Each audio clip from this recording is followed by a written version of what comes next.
Hey, what's going on, guys? It's your boy Papa G here, and we're doing another BIOS update video for the Asus ROG Strix X370-F motherboard.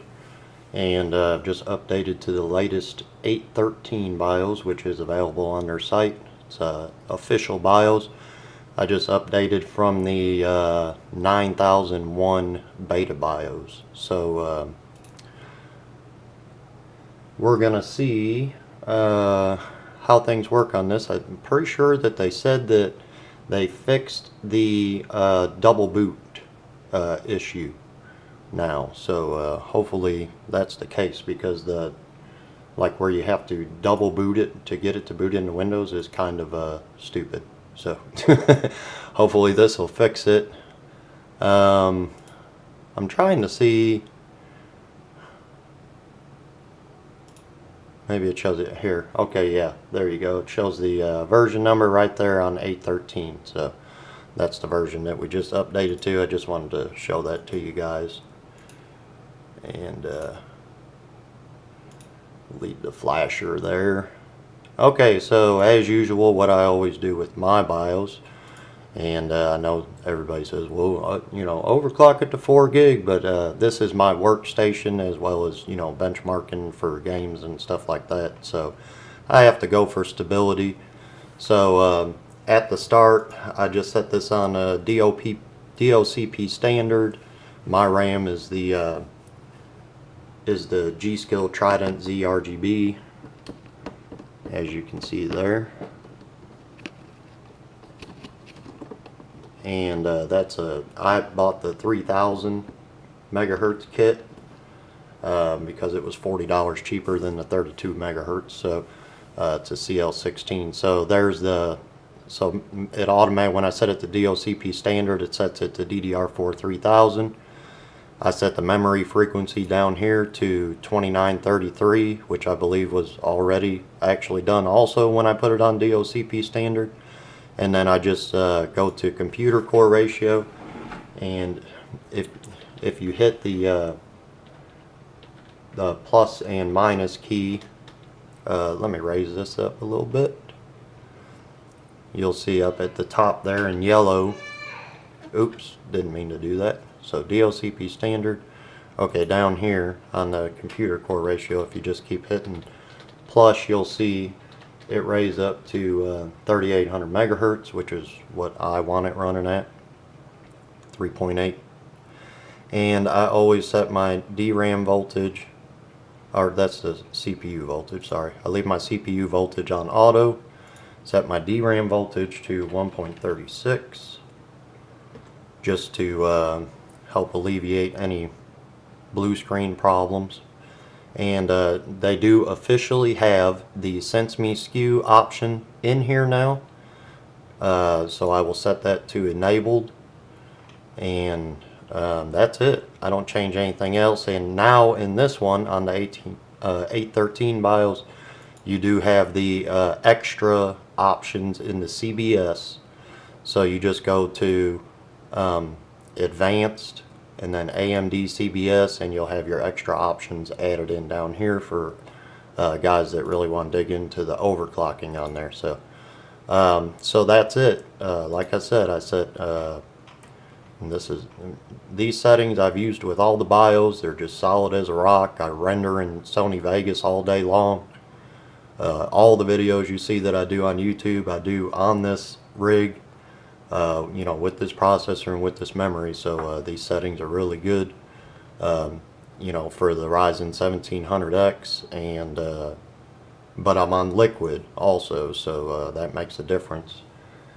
So right now it says 46 degrees, and that's at 34, but I haven't enabled the Sense Me SKU yet. So we're going to go ahead and exit out of here, save changes and reset, and you can see everything I changed there. I didn't mess with the DRAM timings, I just let it do it on its own with the DOCP. I need to clean my screen.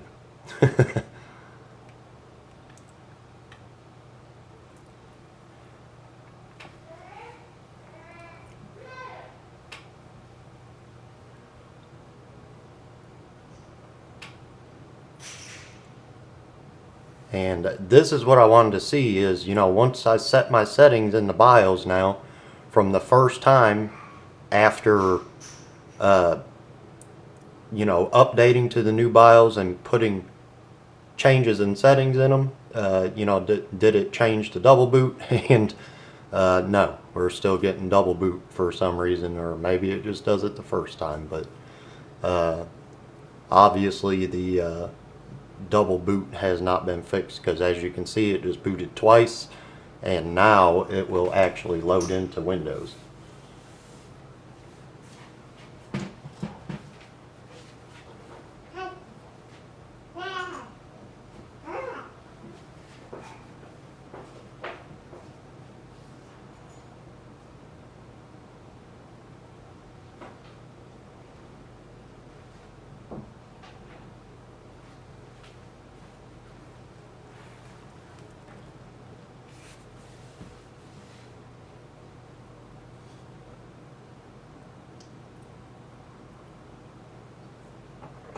All right.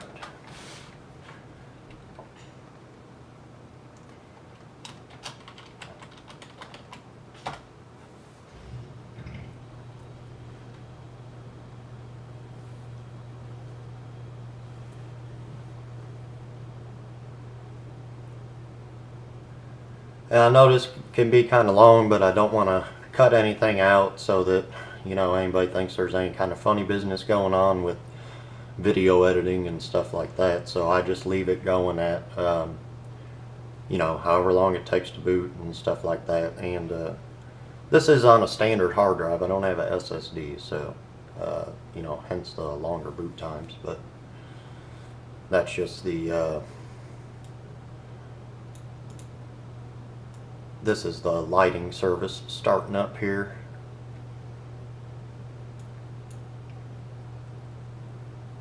Which always pops up when I first fire up Windows. That's for the RAM lighting and the motherboard lighting. So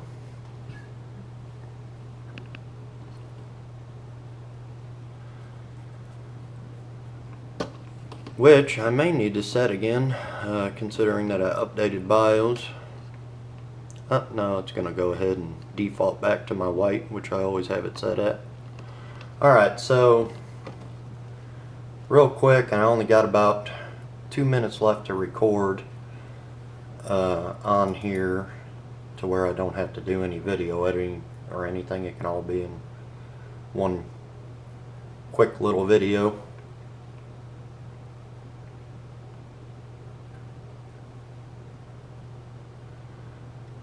So I'm just gonna fire up CPU ID.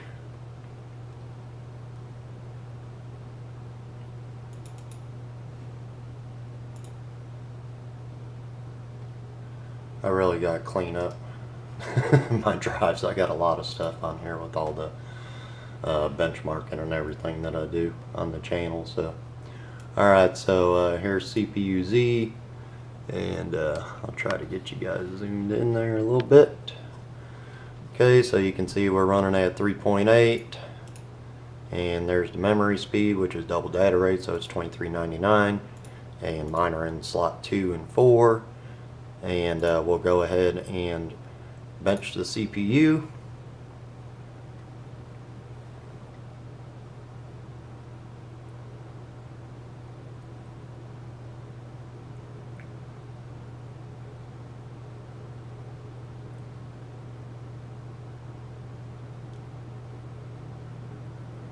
Alright, so we got a 438 on the single thread and 4642 on multi-thread. I'm going to end up having to make a second part to this video, I can tell already, because I want to check the temperatures while it's under load and show you guys so we can see, you know, what we should believe for temperatures with this version of the BIOS, because it's a guessing game anymore, I swear. So this is this the one I just...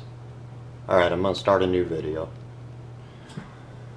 Okay, so this is the one that I just benched, and that's the 438. Yeah, the 438 and the 4642. Zoom you back out there. Okay, yeah. So this is, like I said, the 438 and the 4642. So that's the one we just did. So we can check the multi-thread,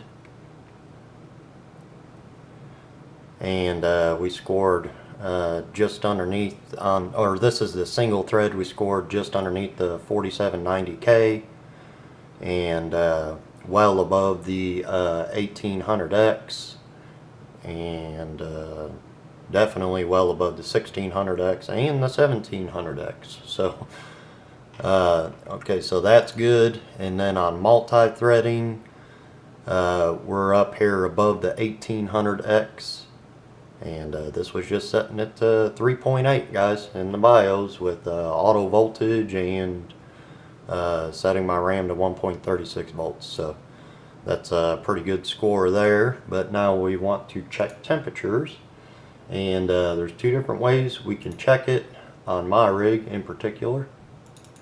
So I'm going to open up Corsair Link because I have the H100i version 2 water cooler. So we can see the temp right now says 44 there, or 40, somewhere around there, 39. As it kind of bounces around. And the other way to check is through, well, I mean, there's quite a few different ways. So, but let's open up Ryzen Master and see what it's reporting.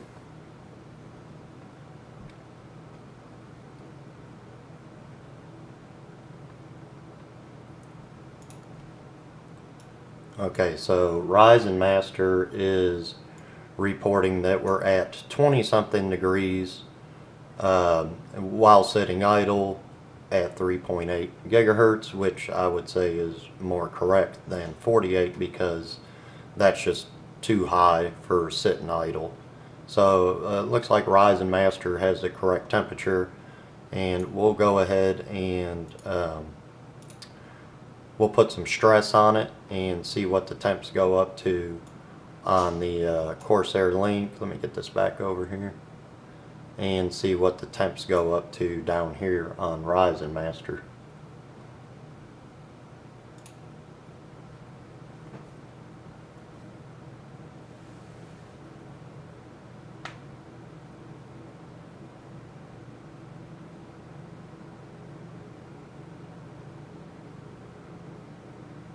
You see, the funny thing is they're kind of leveling out, because Ryzen Master is showing about 47 and the Corsair Link is showing 55, so maybe it is idling around 40 something, and we're not even hitting 60 under full load,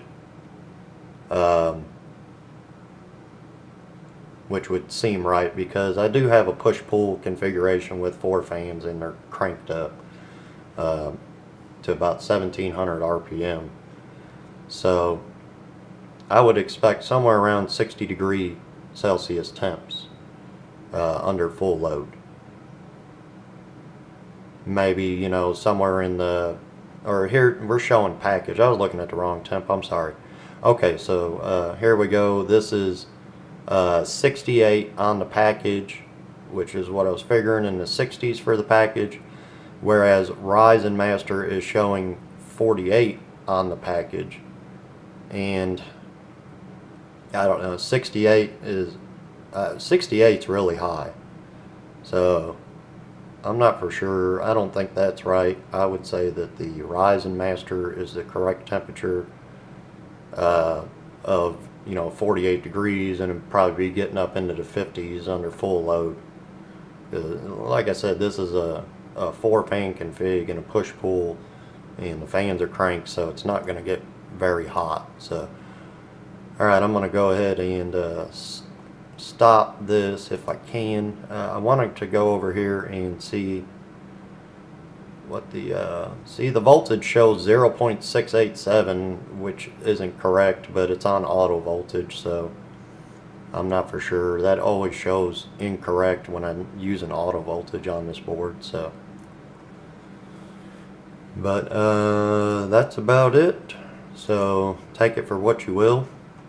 This is on the 813 BIOS with the SenseMe SKU enabled at 3.8 auto voltage on the CPU, 1.36 on the DRAM voltage.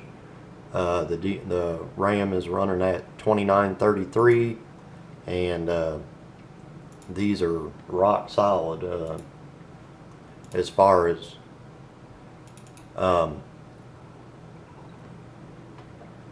benchmarking, playing games, rendering in Vegas, so on and so forth. I mean, you'll be able to you know, do whatever you want to do on it all day long and not have to worry about crashing, getting a blue screen or anything like that. Every time I use these settings in between BIOS, I run for weeks with no problem. So let's go ahead and do a Cinebench real quick.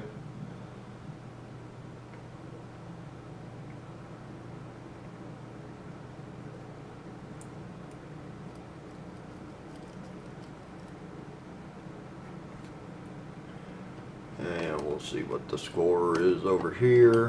Try to zoom you guys in.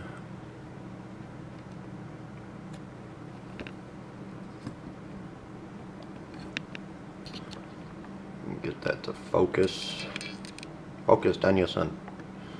1647 on Cinebench R15 with those settings in the BIOS. So, alright guys, well, I'm going to wrap that up, and if you would, please leave a like on the video and comment with what settings you're using and if you've updated to the 813 BIOS yet, and also leave a link in the description for the 813 BIOS on where you can get them and all that. So, alright guys, appreciate you watching.